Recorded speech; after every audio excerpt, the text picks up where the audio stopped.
Alright, so I've been wearing the Seagull 1963 chronograph on wrist all week. Just about all week. I've shared some time with the watch I reviewed previously. The Nizumi Voyager was a chronograph as well, but that was a Seiko Mecha Quartz. This watch here is purely mechanical hand wind. You can see the movement in the back. One of the highlights of this watch, if you do buy this watch, I would recommend getting the Sapphire, the display case back. The movement is kind of mesmerizing. So anyway, I'll run over the specs on this real quick. Again, this is the 1963 official Seagull watch, reissue mechanical chronograph. That's what it was on the eBay listing. I can also get these on AliExpress right now. They're on sale. I think they're about $160 or $170. I paid a little bit more for this. 21 joules, 21,600 beat rate. Actually, let me activate the chronograph here so you can see that go on. So the red hand there is starting to move. That's the chronograph seconds. And then on the right here is the 30-minute counter. And on the left is the running seconds. You can see that it is 21 joule. I'm not sure what the Chinese characters are on the above the 6 there. So this is a 45-hour power reserve. And actually this died on me once during the week. I've forgotten to wind it. I don't think I had a good wind on it. It's 38mm diameter. That's the case size. It is 13.5 thick from the bottom to the top of the sapphire crystal there. The lug width is 18mm. And the lug to lug is 47mm. I'll show you another watch here in a moment. Lug to lug 47 versus the 38mm case size. So lug to lug is a bit long on this. You can see the blue hands and the sub-dial hands there are blued. I think it's paint. I don't think they're actually heat blued for the price. Case is 316L stainless steel. It has the ST1901 movement, and it is 30-meter water resistant. I've been wearing it on the leather strap here. It also comes with a NATO, which I don't know where it is at the, oh, here it is. 1 second. Box it came in. And get the NATO out here. Sorry, a little ill-prepared here. Anyway, so the NATO I put in a plastic bag here, but NATO is kind of rough. I wanted to try it on the leather. A little easier to see the movement in the back of it too, with the leather strap.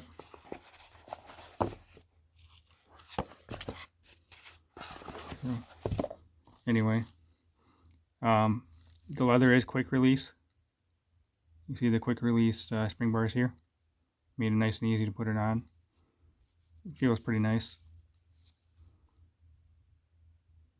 One other thing I noticed that was kind of weird about this, well, not really weird, just maybe nitpicking, is the sapphire crystal is not set in there perfectly. You can see at the bottom here is just a little bit below the bezel, and at the top it is proud of the bezel.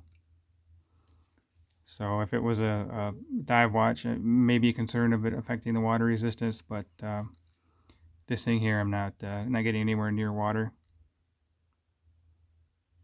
And I'll put it on wrist here, and I'll show you another kind of issue with the leather here. So I have a 6.5-inch wrist, and as you can see, I've been wearing it on the last hole here. I actually prefer one more hole below that, so I may take a leather, like a nail and a hammer, and punch another hole in this just to tighten up a little bit. It's just a tad bit, well, maybe more than a tad bit. It's a bit loose on my wrist, so I would like to put one more hole in that strap there. So as you can see here, it's a pretty good fit. It's pretty nice and smooth and lightweight, so you really don't notice it on wrist that much.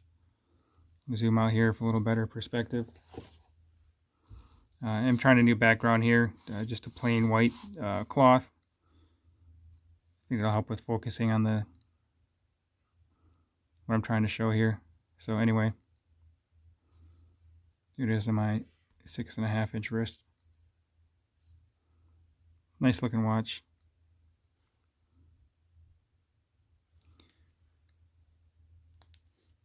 At least 2 times now, and notice the chronograph was running on my wrist without me activating it, so I must have hit the pusher somehow, maybe knocking into something, or just my wrist crunching up on there and hitting it.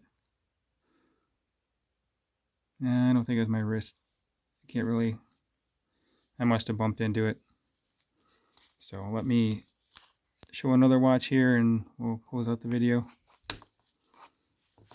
So I want to compare it to my Seiko SKX, just for size reference. So the lug-to-lug on the Seagull is actually larger than the lug-to-lug on the SKX. So I'll show you that here. The SKX is a 42 millimeter diameter, and the Seagull is 38 millimeter diameter. So the lugs are quite elongated on the Seagull, but also the lugs are kind of short on the SKX. So let me show you these back to back.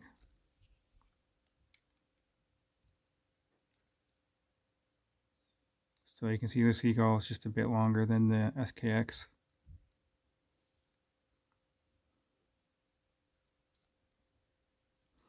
One other thing I just remembered with the 1963, the crown is a bit small for winding, and also you have to deal with the pushers. So it's okay to wind it, but it's not the most fun thing to wind it. I've had some other watches, without pushers, and you can just kind of roll it in your 2 fingers and get a real good wind on it. This one here, you kind of can only wind it so much. So anyway, to have the calipers, I'll just verify the lug to lug.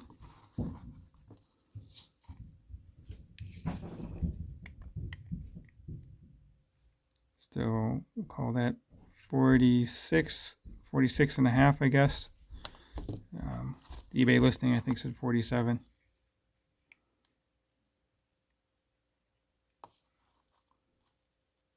That's easy to measure with this rubber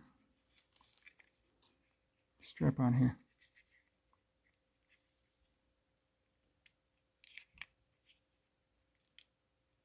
Yeah, so the SKX, sorry, is 45. So about a millimeter smaller.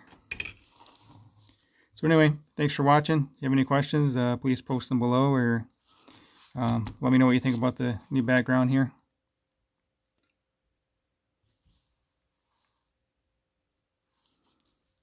All right, thanks. Talk to you later.